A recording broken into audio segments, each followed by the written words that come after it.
back. This is the next step. I'm using 80 grit sandpaper, and I've done went through 5 belts. Again, remember, this is hickory. This is extremely hard. I don't really have any other way to sand this other than just with the belt sander. And when I get to finer grits, we'll switch over to a orbital, or what they call orbital, or a jig sander. It's the same thing to me. But I wanted to, this is the next step I wanted to get with you. As you can see, it's pretty well leveled out with that 80 grit. It's coming around. Matter of fact, I'm getting mighty close to having to turn it over.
Just got done with the shaping of it. This is the shape we chose. It's kind of like a bull nose.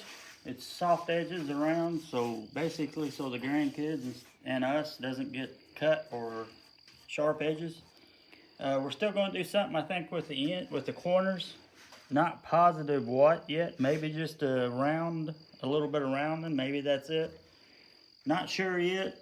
The sanding's done on both sides as far as getting the planer marks and stuff out, and it's to 80 grit. So got a lot more sanding to go, but we're on the home stretch finally. I'm glad the shaping's all done. But this is just something that you can do at home. You just got to have the tools to do it and the know-how.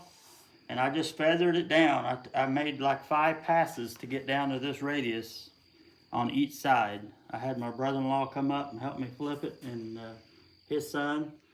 And because as thick as this is, believe it or not, it's heavy. It's really heavy. So we're getting there.